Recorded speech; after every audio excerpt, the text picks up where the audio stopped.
నేను ఒక senior journalist దగ్గరికి వెళ్ళి బయట కోసం మైక్ పెట్టిన.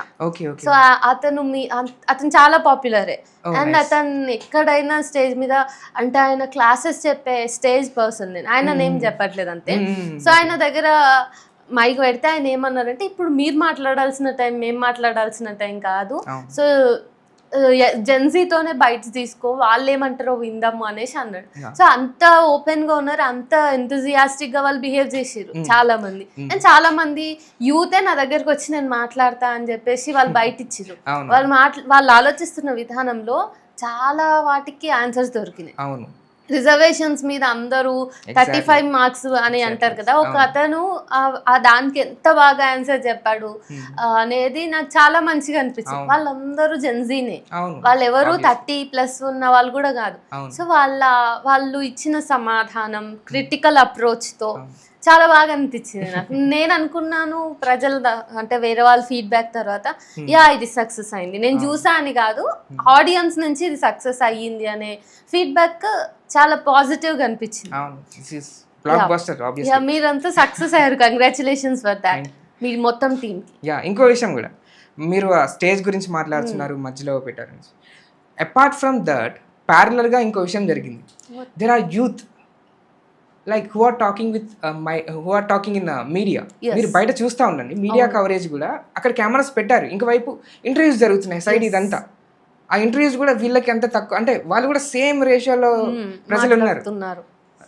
వాళ్ళు రీల్స్ చేస్తున్నారు. ఇంకో విషయం ఏంటంటే దే డ్రాయింగ్ చేస్తున్నారు రోడ్డు మీద రకరకాలుగా, అదే ఒక కైండ్ ఆఫ్ లిటరీ రాస్తూ వాటితో లైక్ అదే కదా, that's what a form of agitation.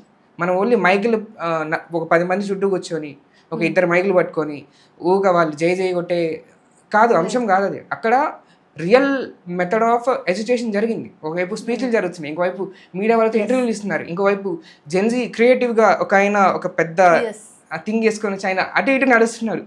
It's a form of education.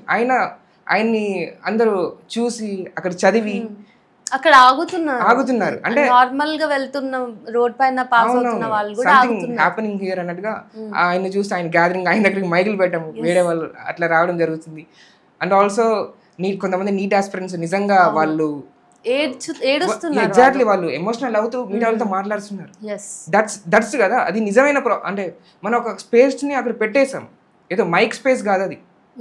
The space where we like manage to give opportunity to speak something about their stress, discomfortness, frustration on the system. మనం ఆ space ని create చేసాం అక్కడ, successful గా అయింది. ఇప్పుడు ఈ known faces కాకుండా అదర్ దాన్ జెన్జీ కిడ్స్ కాకుండా ఎవరెవరు మాట్లాడారు అంటే ఏం చెప్తారు? ఎవరు మాట్లాడినారు? ఏ సెక్టర్ ఆఫ్ పీపుల్ మాట్లాడినారు? ఫర్ ఎగ్జాంపుల్ నీట్ స్టూడెంట్స్ మాట్లాడారా, లేకపోతే ఎవరెవరు మాట్లాడారు? ఒక 13 ఏళ్ల పాప నుంచి 60 ఏళ్ళ వాళ్ళ వరకు మాట్లాడుతూనే ఉన్నారండి. అందరికీ స్పేస్ దొరికింది అక్కడ. నిరుద్యోగుల సమస్య గురించి కూడా మాట్లాడారు, నీట్ పేపర్ విషయం గురించి మాట్లాడారు. అండ్ ఆల్సో రాష్ట్రంలో జరుగుతున్న లాస్ట్ టైం జరిగిన మన గ్రూప్ 1 పేపర్ గురించి కూడా మాట్లాడారు. మాట్లాడిన అంశం అంటూ ఏం లేదు, అన్నీ కవర్ అయ్యాయి అక్కడ. విద్యార్థి నాయకులు కూడా వచ్చి వాళ్ళకి ఆపర్చునిటీ ఇచ్చాం. వరంగల్ నుంచి, ఇంకా సంహవ్ విజయవాడ నుంచి కూడా వచ్చారు కొంతమంది, గ్రూప్ గా వచ్చారు, మాబ్ లాగా. వైజాగ్ స్టీల్ ప్లాంట్ ఇష్యూకి సంబంధించినటువంటి విక్టిమ్స్ నుంచి కూడా కొందరు వచ్చారు. లైక్ అంటే అక్కడ వాళ్ళకి నమ్మకం కలిగింది, ఇక్కడ జరుగుతుంది మూమెంట్. దట్ ఈ గ్యాదరింగ్ వల్ల వీ మే షో దట్ వేరే వాళ్ళకి యాంప్లిఫై చేయొచ్చు మన ఎమోషన్స్ని, మన అన్రెస్ట్ని, మన డిస్కంఫర్ట్. అండ్ ఆల్సో అంటే మన ఏదైతే మనం ఫేస్ చేస్తున్నామో ఆ ఫీలింగ్ని సమాజానికి చెప్పొచ్చు.